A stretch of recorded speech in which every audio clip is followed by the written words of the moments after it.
Om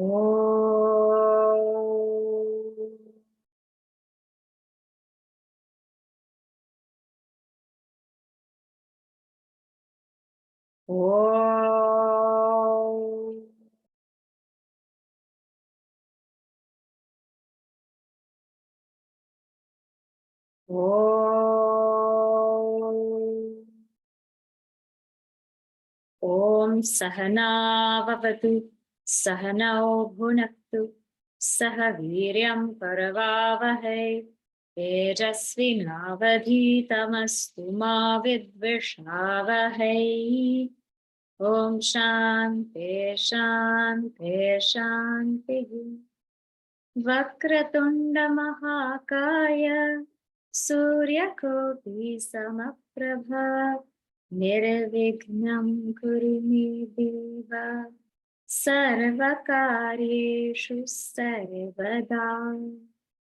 Sarasvati Namastubhyam Varade Kamarupini Vidyarambham Karishyami Siddhir Bhavatu me Sada. Samasta Jana Kalyani Niratam Karunam Namami Chinmayam Devam Satgurum Brahma Vidvaram Mukam Karoti Vachalam Pangum Danghayate Girim Yat Kripatamaham Vande Paramananda Madhavam Paramananda Madhavam. Let's read the verses we covered last time. So we'll read verse 27 and 28.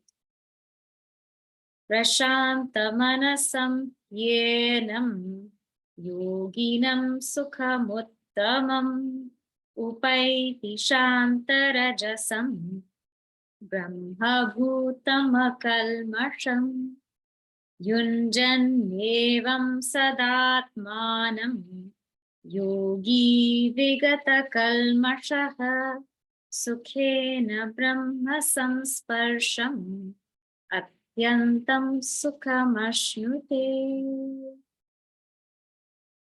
So here, what is being described? We are in Dhyana Yoga or Atma Samyama Yoga, chapter 6 of the Bhagavad Gita. What's being described is this yogi. In this chapter, most of the time, when the word yogi is used, it means meditator. This yogi, after having practiced, having worked on their techniques, his or her techniques, as per what has been said in the chapter, the right time to meditate, the right place, the right kind of mindset, the right steps to follow, all of these we have gone through. And the kind of lifestyle also that's conducive to a meditator. Yukta-hara viharasya, that moderate eating, moderate interaction, moderate sleeping and waking. So a yogi who has done all of this, who has followed all of these instructions, now what happens to this yogi is, this yogi is ever peaceful and quiet, and that happiness, that sukham, attains the yogi. So it's not that the yogi attains sukham, the yogi does not attain happiness, but what it says in verse 27 is happiness attains the yogi. The sukham attains the yogi, because that kind of yogi does not have to put forth effort for anything. They have achieved such a state where everything happens effortlessly. Anayasena. So effortlessly, that happiness comes to the yogi. And what kind of happiness? Uttamam, that supreme kind of happiness. Why is it supreme? Because it is free from tamas and rajas. The words akalmasham and shantarajasam. So akalmasham here means free from the impurities of tamas, of the nature of tamasic tendencies like being lazy, being sleepy, procrastinating, delaying. The yogi is free from that now. For us, sometimes, to sit and meditate, we have to push ourselves because we're tired, we're lazy. We say, no, we'll do it later, we'll do it tomorrow, or 2 more minutes, or 5 more minutes. But the yogi is free from that. And the Shanta Rajasa means the Rajasic tendencies of this yogi have been quieted. So there's no more such distraction that my mind is going here and my mind is going there when I'm meditating. No, effortlessly, this yogi, because of practice, is able to sit and meditate. And therefore, because it's so easy and effortless, it is that supreme sukha, that supreme happiness attains the yogi. Then in verse 28, we saw also that it is such a beautiful life that is free from all of these obstacles. So this yogi at the seat of Samadhi remains as the self, free from the obstacles that I've told you before. Such obstacles were, inability to practice, or there are doubts, or we talked about already procrastination, laziness, or longing for an object, or erroneous notions. So this yogi is completely free of all of these obstacles. And it is not even the bliss of the enjoyer enjoying something. That also is an obstacle. Please note that when we're sitting in meditation and when we say, I'm enjoying this peace, that's also an obstacle to meditation, because Brahman is never an object of anything, not an object of our thought, not even an object of enjoyment. So this is beyond this enjoying relation. This is that bliss which is beyond all the triads, all dualities. That supreme bliss is there at the seat of meditation, wherein we remain as we are. That is the only way to put it. It's very difficult to say we experience the self, or, the self shines. All of these things may bring about wrong notions in mind. So when we say things like, you just remain as you truly are, there's no effort. There's nothing to do. Okay, now when this yogi awakes, so the beauty about this yogi is this yogi has the knowledge of the self, and the yogi has practiced samadhi all the way up to nirvikalpa samadhi, as we have seen in this chapter. What happens when the yogi awakes? When the yogi awakes from their samadhi, or seat of meditation, what they experience is a sahaja samadhi, which means that the realization of the self, which is so evident at the seat of meditation, it is also even so evident in the waking state. So for many of us, we feel like we have to go to the seat of meditation because there everything is shut out, right? Space is shut out, time's shut out, duality is shut out, all being circumstances are shut out. And we feel like the self is so self-evident at the seat of meditation. But for this yogi, the self is self-evident anytime, anywhere. This is true realization, when the self clearly shines amidst all experiences. So that context, or that topic, that the self shines in all experiences, that is now taken up from verses 29 to 31. So this is what we will see. Okay. So let us read verse 29. Sarvabhutastamatmanam Sarvabhutastamātmānam Sarvabhutani Chatmani सर्वभूतानि चात्मनि ईक्षते योगयुक्तात्मा ईक्षते योगयुक्तात्मा सर्वत्र समदर्शनः सर्वत्र समदर्शनः सर्वभूतस्थमात्मानं सर्वभूतानि चात्मनि ईक्षते योगयुक्तात्मा सर्वत्र समदर्शनः. So here, first we'll go to the subject. Okay, the subject here is Yoga Yukta-atma. Yoga Yukta-atma, in this word, Atma means mind. Okay, yoga means that mind which is ever united in the self through the practice of meditation. So Yoga Yukta-atma, the one whose mind is yukta, the one whose mind is yoked, united in the self, this Yoga Yukta-atma, sarvatra samadarshanaha ikshate. Sarvatra, everywhere, this Yoga Yukta-atma, samadarshanaha, means sees oneness. Ikshate, sees oneness. What is that oneness? Sarvabhutastam atmanam. That being sees atmanam, the self abiding in all beings. Sarvabhutastam. And sarvabhutani chatmani, and sees all beings. Sarvabhutani cha atmani, in the self. And therefore, this yogi is samadarshanha.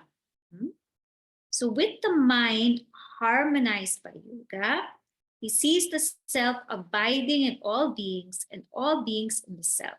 He sees the same everywhere. So let us take this one by one.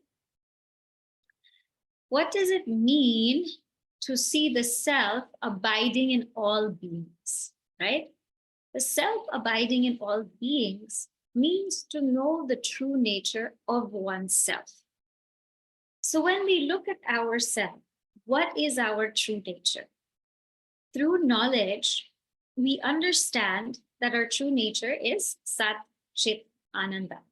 Very simply put, our real nature has to be Sat, which is changeless, Chit, which is awareness, and Ananda, which is Purna or fullness, completeness.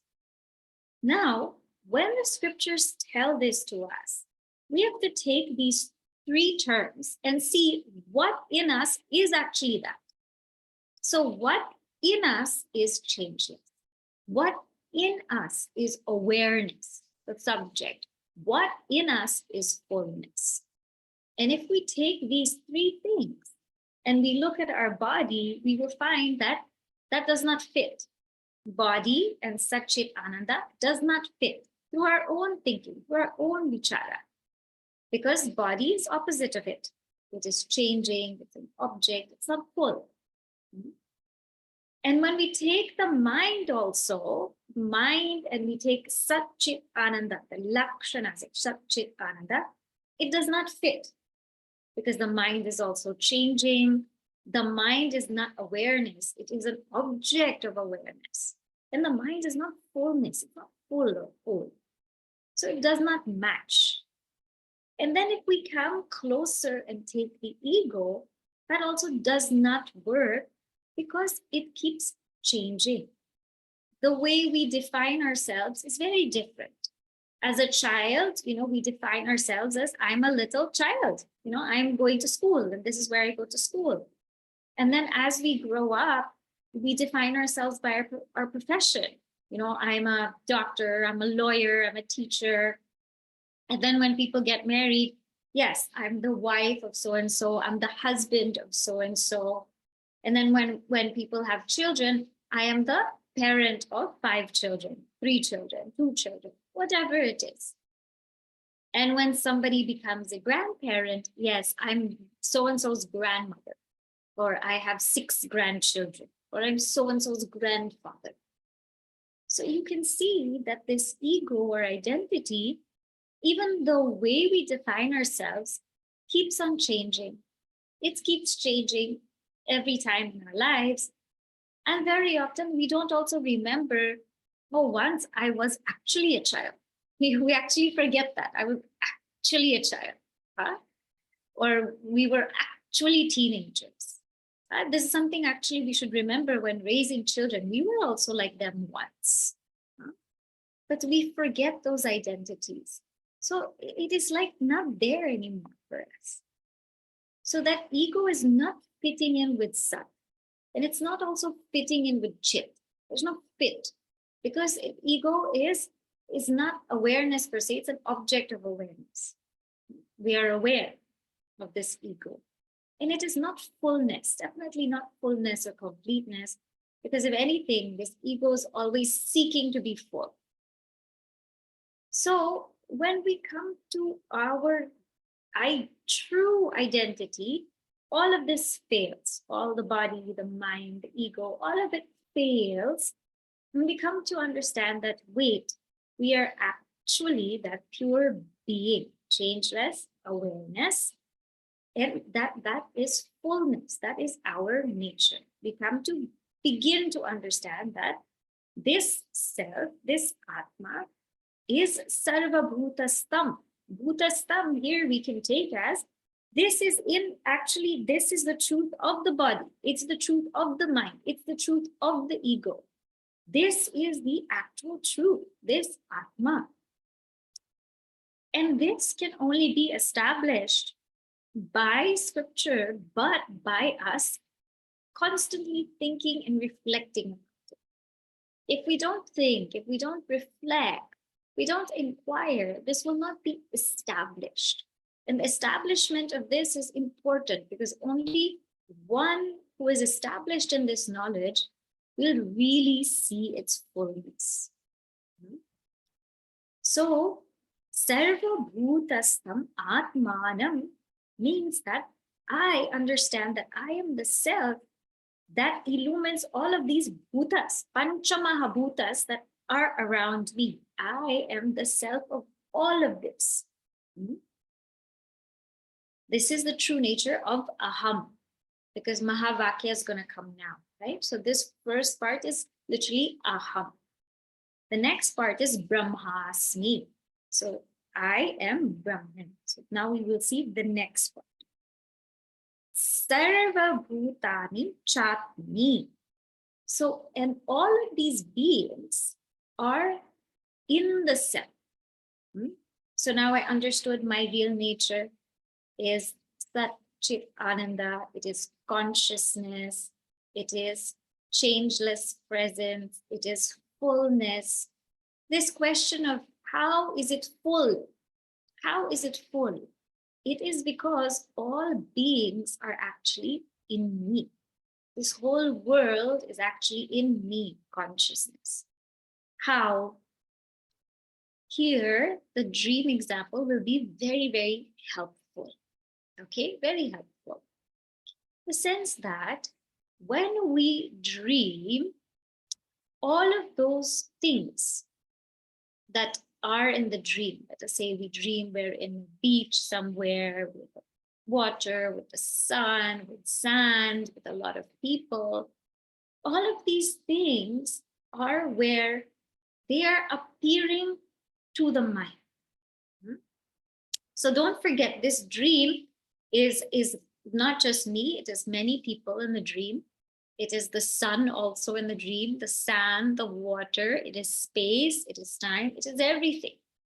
And all of these things in my dream are appearing to my mind. In fact, they are in my mind only. It's not outside my mind.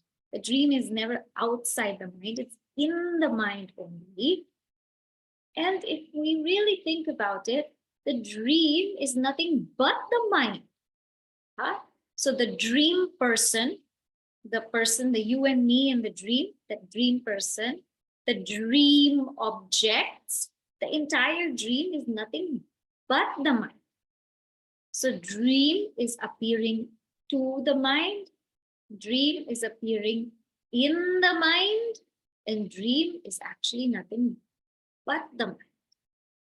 And when we wake up, we realize this. Now, the same way, take the entire world of names and forms and beings, starting from space, time, air, fire, water, earth, everything. Everything is where everything is appearing to consciousness or illumined by consciousness. Correct? Because everything is illumined by consciousness and everything is in consciousness alone. Everything is in awareness alone. Nothing is outside of consciousness. Nothing is appearing out of consciousness, outside of consciousness, somewhere else. No, everything is in the realm of consciousness. Everything is appearing to consciousness. Everything is in consciousness. And even deeper, everything is consciousness. Because without consciousness, this world cannot appear. Just like without the mind, the dream cannot appear. You take the mind out and the whole dream collapses. You take the mind out, whole dream collapses. You take the gold out and the bracelet, the golden bracelet, golden ring, golden necklace, golden earrings, collapse. You take the clay out and the clay pot, the clay pitcher, the clay glass, the clay spoon, collapses. So like this, when we take out consciousness, existence from the world, there is no world. There is no world actually, apart from consciousness. So what we're saying is there is no world apart from consciousness. It is consciousness that illumines this whole entire world. So in our own experience, we will see this because whenever consciousness is associated with the mind, we experience the world. Right? We experience the whole world manifest. And whenever consciousness is disassociated from the mind, we have no experience of it, like in deep sleep. So it is that consciousness alone through which the whole entire world becomes manifest, becomes experienced. It is through that consciousness alone which the whole world becomes unmanifest because it dissolves into that consciousness. So because everything exists in consciousness, because everything is actually consciousness alone, it cannot exist without consciousness, it cannot exist without existence, we say Sarva Bhutani Cha Atmi. All beings, all things are actually in me, pure consciousness. So it is a very, very deep thing. See, this is not a feeling of oneness. In our lives, we may have a feeling of oneness. We pray, Loka Samasta Sukhinaha Bhavantu, right? May everybody be happy. Sarve Bhavantu Sukhinaha. All be happy. But many times when we are praying, there is a feeling that we are all one. We are all one. But this is not a feeling that we are one. This is even deeper. This is a fact that we are one. And this is the basis of Sanatana Dharma. The basis of Sanatana Dharma is not let us feel that we are all one. Vasudhaiva Kutumbakam. The world is one family. Let us feel it. The basis of Sanatana Dharma is Vasudhaiva Kutumbakam. We are actually one family. Actually one family, because I alone appear as all of these beings. I meaning consciousness. And all of these beings are actually in me, pure consciousness. So in the first line, it actually shows us the Mahavakya Aham Brahmasmi. Right? Because the truth of me, Atma, is that consciousness amidst all of these body, mind, intellect, ego. And if we think about the entire world, the world is nothing but pure consciousness. So dissolve the world into pure consciousness, into pure awareness. That is the truth. Now, one other way, beautiful way of looking at this world and dissolving it to consciousness, we can apply this method. First, we take the world, Jagat, we take the world, and we see what the entire world is, right? What is the entire world? It is actually nothing but Pancha Mahabhuta. And this is what we see in Tattva Bodha, Atma Bodha, all of these texts. We understand that this world is nothing but space, time, air, fire, water, earth. Or you can even say it's matter, it's energy, it's atoms, it's protons, electrons, quarks, whatever we want to say. The world is these elements, this matter, this energy, all of these things. We deduce the world into this category, right?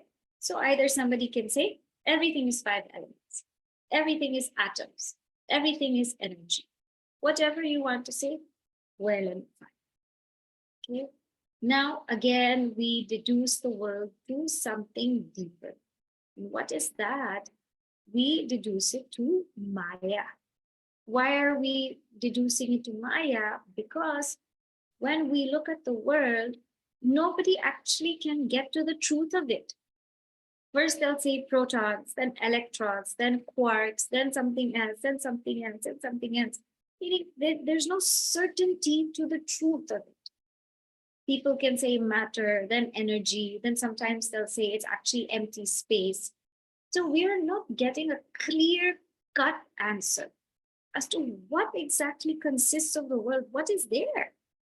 It seems like every time there's one new thing after the other.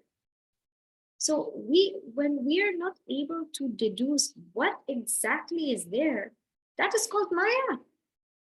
That's called Maya. Maya is something that it appears. It appears, but it's not really there. We're not able to determine what its nature is. Whether we do it through the scientific route or the Shastra route, which says from the 5 elements came from Maya, we will come to the same thing, Maya.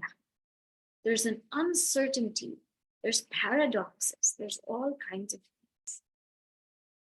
Now, take it one step deeper, in the sense that Maya is something that is the Shakti of Brahman. Maya is the power of Brahman. Because Maya cannot exist on its own. It cannot independently exist. Matter cannot independently exist. It cannot independently create. We've never seen matter independently create or make something, modify something. So therefore, that Maya depends on Brahman. And Brahman is that pure consciousness, pure awareness. And that Brahman, you are. You, because the truth of you is pure consciousness. The truth of the world is pure consciousness. Therefore, Tattvam Asi, that thou art. So, even if we look at it another way, we look at it from the standpoint of what my real nature is, and we take the world and we look at the real nature of what could the world actually be, is nothing but this awareness, this existence. Therefore, sarva bhutastam atmanam sarva bhutani cha atmani. And yoga yukta-atma, the one whose mind is sharpened by this meditation, the one whose mind has gone through this meditation, that yoga yukta-atma ikshati, sees this. Now, when that person wakes up, that same realization that was so evident in meditation, sarvatra samadarshana, is so evident everywhere. So this person never loses sight of the truth. Never loses sight of the truth. Even if they're seeing gold bangle, bracelet, watch, they understand it's gold. They never lose sight. Right? Now, so this is one aspect. Now the next aspect is going to talk about, this is us with regards to the whole entire world. So I am actually this world. I am the truth of this world. This has to come in Advaita Vedanta. I am the truth of this world. I am the truth of all beings. So this bheda is erased now. Jiva, Jagat, bheda is erased. The difference between Jiva, the individual, and the world, God. Now we will erase the difference between Jiva and Ishvara, between the individual and God. So this will come in verse number 30. So let us see this verse. Yo mam pashyati sarvatra. Yo mam pashyati sarvatra. Sarvam cha mai pashyati. Sarvam cha mai pashyati. Tasyaham na pranashyami. Tasyaham na pranashyami. Tachamena pranashyati. Sachamena pranashyati. Yo mam pashyati sarvatra. Sarvam cha mai pashyati. Tasyaham na pranashyami. Sachamena pranashyati.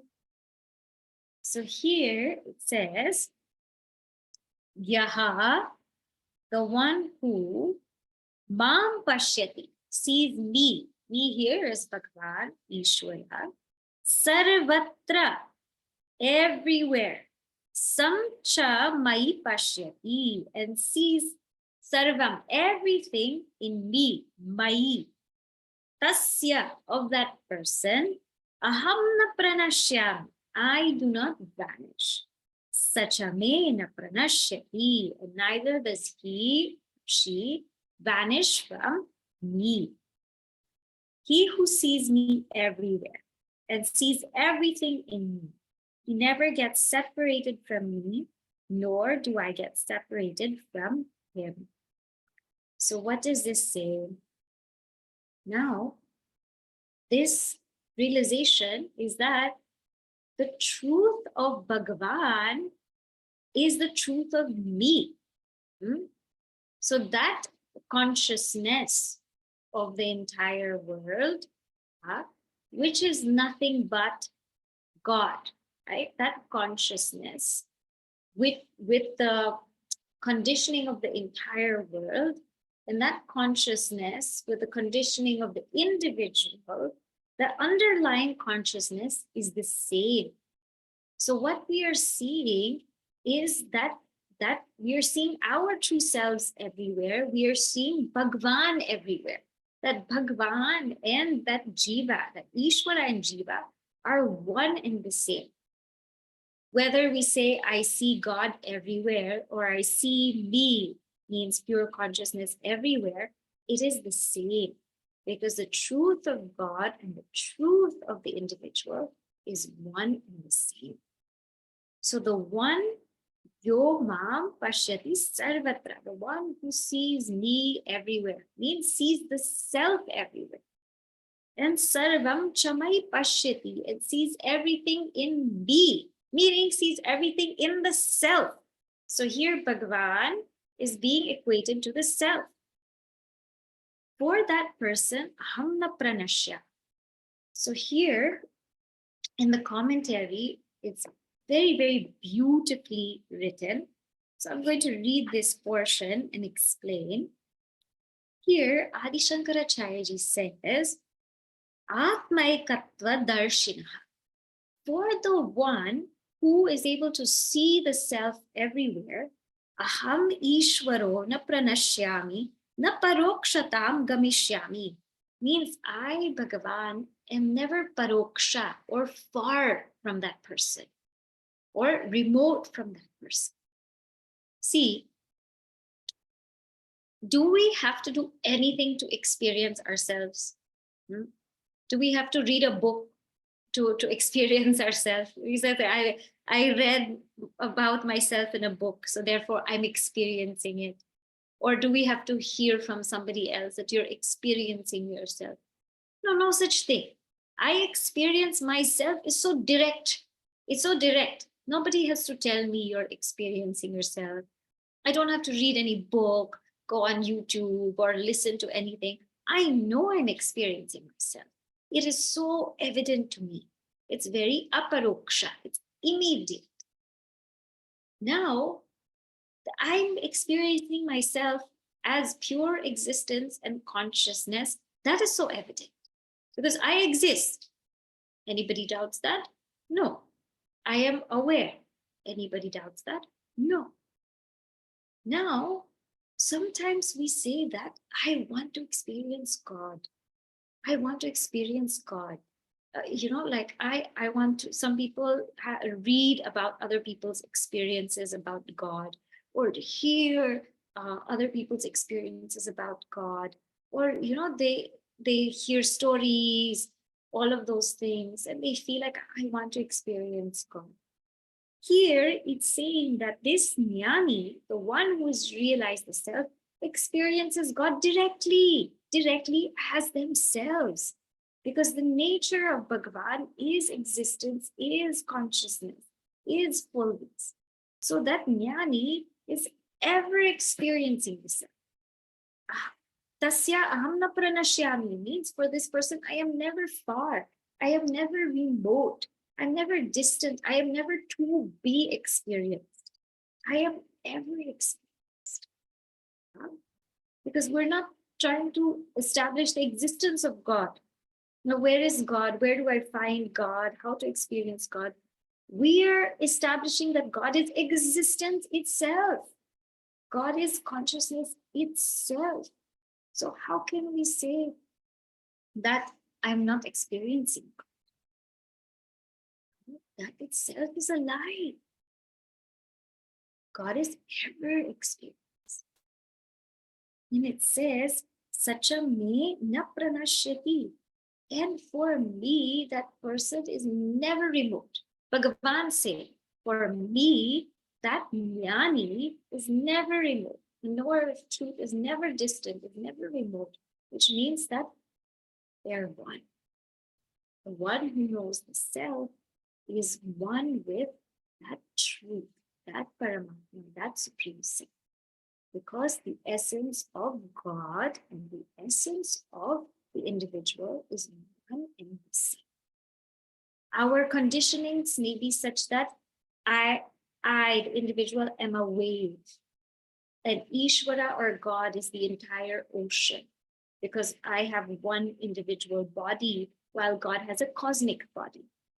I have one individual mind while God has a cosmic mind. That is true. But in essence, we are water.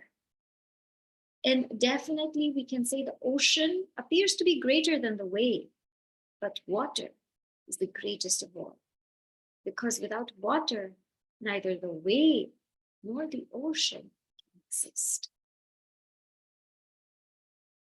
So in Upadesha Sara, Bhagavan Ramana Maharshi Ji brings this out so beautifully He says, Isha Jiva Yoho Vesha Dvibhuta. Means for Ishvara and Jiva, the difference is just Vesha. He calls it a costume. The difference is just a costume. Sat Swabhavato Vastu Kevala. Means in truth, both, the essence of both are just that pure existence and awareness. So this body, this individual body and the individual mind and the cosmic body and the cosmic mind, they are just veshas, they are just clothes. Because the truth is that pure being and pure awareness. Pure being, which is awareness. Gurudev gives this very nice example. He says, let us say you're wearing a suit or a dress. And when you wear that dress or suit, it's as though it comes to life. It's as though it can move, it can do so many things, it can be so alive. But when you take that dress or that suit or sari and you hang it, there is no life. So to say that my body has a life without me is like saying that my dress has a life. My dress has a life without being worn without me, or my suit has a life without being worn by me. If I say my body has a life without me, that's absolutely ridiculous. The body gains its awareness from pure consciousness. Just like the dress or the suit gains movement from being aware. So here in this particular verse now, the difference between Jiva and Ishvara is gone. So there's no need to say, I want to experience God. Definitely in some paths in Bhakti, people would want to have a darshan of the form of God. Right? You want to have a darshan of the form of God. That's very much possible. That's, undoubtedly possible because we have seen like Sri Ramakrishna Paramahamsa Ji had direct darshan of Kalima. That is definitely possible. But remember that even that darshan is still seen. It's still an object of awareness. So while it's very beautiful, very purified, very noble, that darshan is still an object of awareness. It is still not absolute reality. Absolute reality is you, yourself. Not the body, not the mind, not the ego, but pure consciousness. That's the absolute. Now, Bhagavan Krishna says, this person who has realized this knowledge, let them be how they are. Don't put too many tabs on them. Let them be how they are because their basis is oneness. So that we will see now in verse number 31. Sarvabhutasthitham yo mam. Sarvabhutasthitham yo mam. Ajatyekattvamastitah. Bhajatyekattvamastitah. Sarvatha vartamanopi. Sarvatha vartamanopi. Sayogi mai vartate. Sayogi mai vartate. Sarvabhutasthitham yo mam. Ajatyekattvamastitah. Sarvatha vartamanopi. Sayogi mai vartate. So here, Yaha, that person, Mam, the one who, Bhajati, the one who worships me, Ekatvam Astitah. means who is established in unity, sarva bhuta sthitam, abiding in all beings. So that person who is worshipping me, who's established in unity. And what is my nature? I am the one, Bhagavan is saying, I am the one who sarva bhuta sthitam. I am the one who is dwelling in all beings. Sarvatha vartamano means in whatever way they are, sayogi mai vartate. They abide in me. So he who, being established in unity, ekatvam astitah, bhajati mam, who worships me. Who am I? Sarva bhuta sthitam, the one who dwells in all beings. Sayogi mai vartate, that yogi abides in me. Sarvatha vartamanati, whatever their mode of living is. So what tends to happen here is we tend to judge now. How should a yogi be? Like how should a person who has gone through this samadhi, who is now living sahaja samadhi, wherein that divinity is so obvious to them, so incredibly obvious to them, whether their eyes are closed, whether their eyes are open, how would they be? Here, Bhagavan Krishna says, they are never away. It's not even their choice. Choicelessly, they're abiding in me. Whether they're sitting, whether they're eating, whether sleeping, whether teaching, whether listening, whether studying, whether working, whatever they're doing in and throughout their daily life, they're abiding. Why? Because they have understood in depth the vision of oneness. Ekatvam astitaha. They're established in that oneness. So they can be in any profession. Sometimes one who has realized the self, they will be very, very rough and tough, like Durvasa Rishi. Like Durvasa Rishi, always, angry and always cursing. And we see him in all of the stories and we're wondering, why is he like this? Well, all of his curses are actual blessings. All of his curses are beautiful blessings and they're seen in and through the Puranas. Sometimes they will be completely, invisible. They don't want anybody to know who they are. They don't want anyone to know what they're doing, who they are, completely to themselves.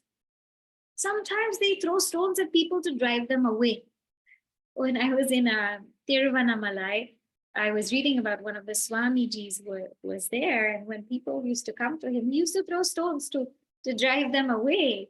But they said that, whatever he does, it's like a blessing for them. But that was his way of dealing with people. Some may be very, very noble. Appear means in what we consider to be noble, rather, in the seat of meditation. You're silently sitting. Some may be teaching in the world. Some may be working in the world, so dynamic. Some may be householders. Some may be in their own careers. So there are enough examples in our Upanishads, in our Puranas, Itihasas, of people in all different phases of life, different modes of living, who have seen, understood, realized this truth. And for them, there is no injunction that they have to be this way or they have to be that way. And that is why we cannot put anything upon them. We might not understand what they're doing, and we might judge them. Why are they doing this? Why are they not doing this? We might judge them, but always know that they have that vision of oneness. So I'll give you an example. So I was spending time with one of the Swamijis, and this lady with her baby had come to visit Swamiji. And so Swamiji was carrying the baby, playing with the baby and everything. Then all of a sudden he checks his phone and he says, okay, now go.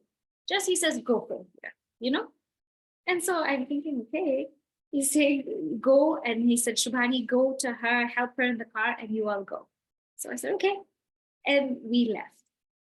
And then while we were outside and I came back, somebody else had come. And that somebody else was another lady.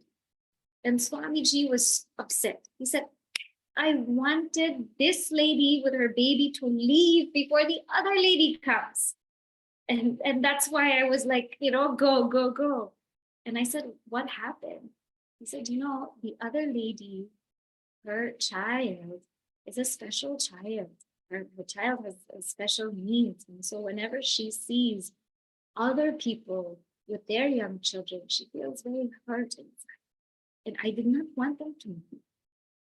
Right? No, just see what is their thinking behind that. So they might say, go, move. They might say all of these things, and we might understand why they're doing what they're doing. But they're always in that oneness, never away from that oneness, because they feel that oneness amongst all beings. So it is not for us to judge. It is for us to simply look upon ourselves and see whether we also have that oneness. Stop judging whether other people have oneness, other people have the eye of oneness. Look upon ourselves and see, do we have that? Because for them, choicelessly, they're abiding in this.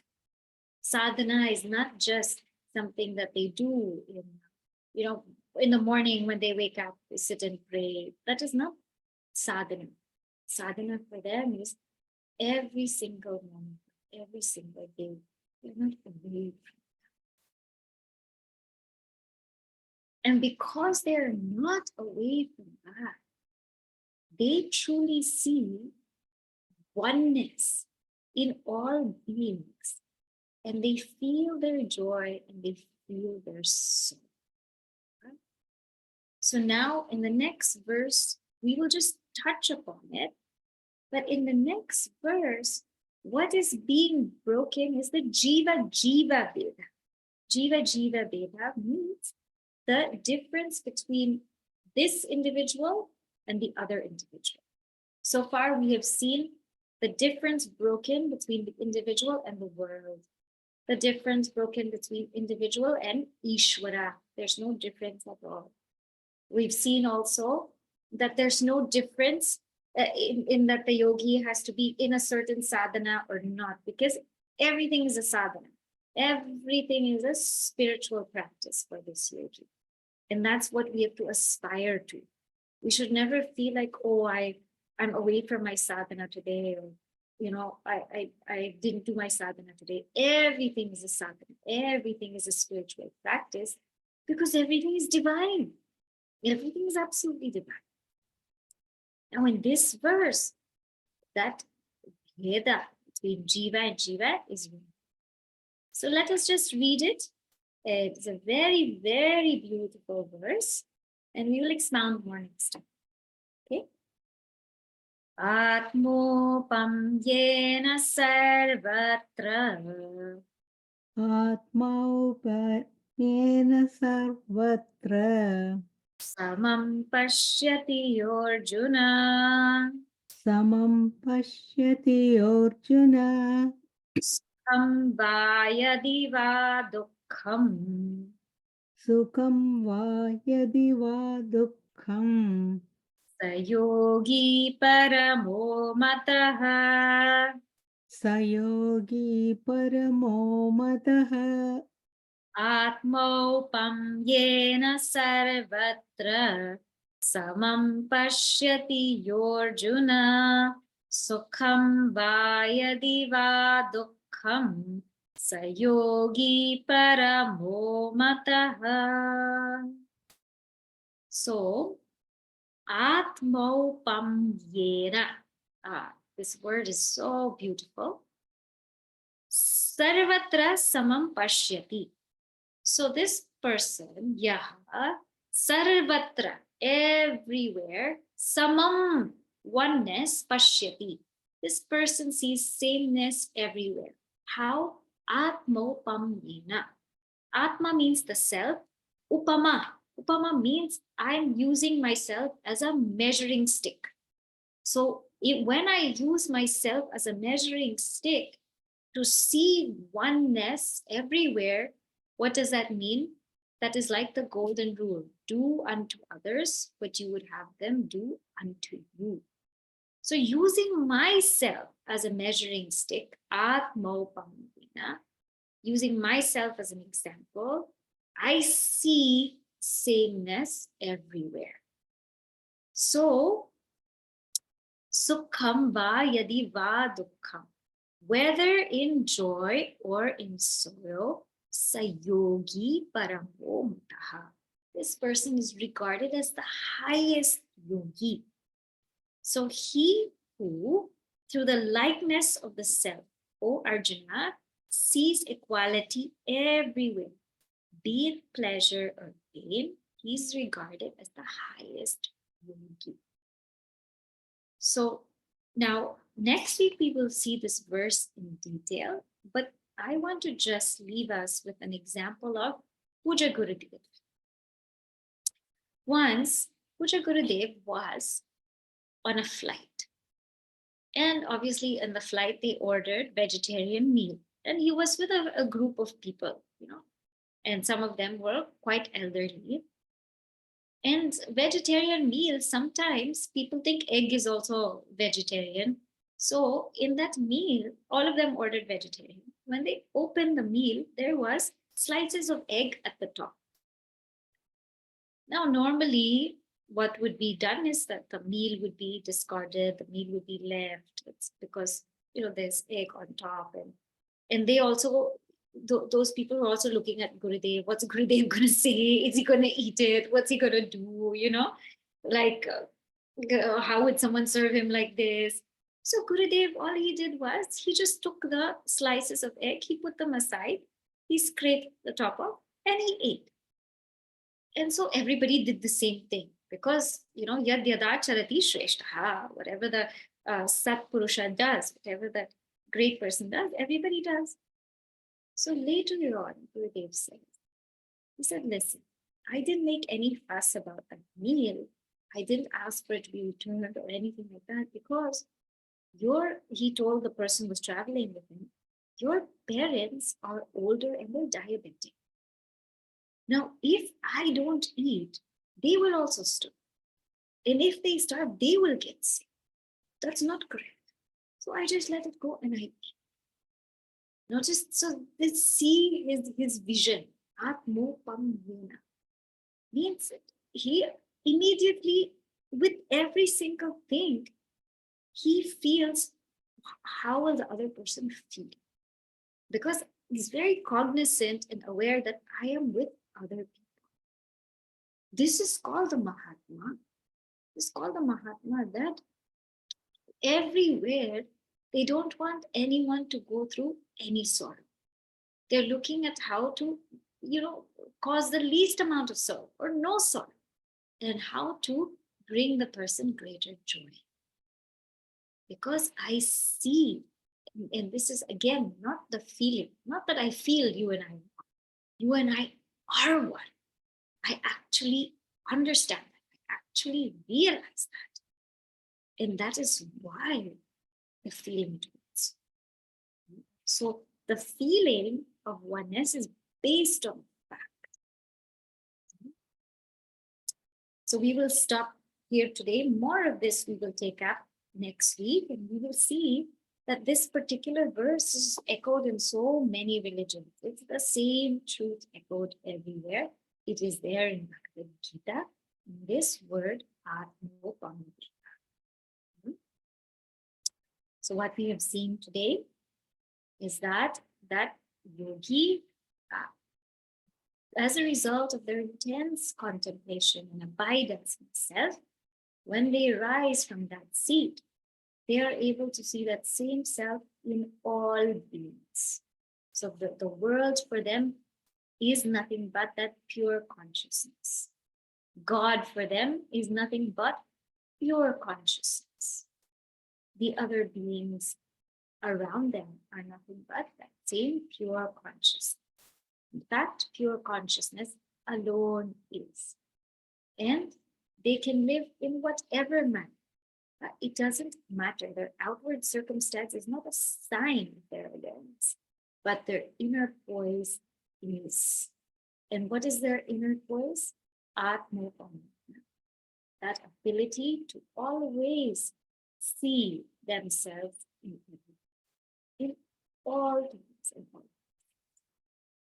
Okay, say the closing prayer. Om Purnamada Purnamidam Purnat Purnamudachyate Purnasya Purnamadaya Purnameva Vashishyate. Om Shanti Shanti Shanti. Hari Om Shri Guru Namaha. Hari Om.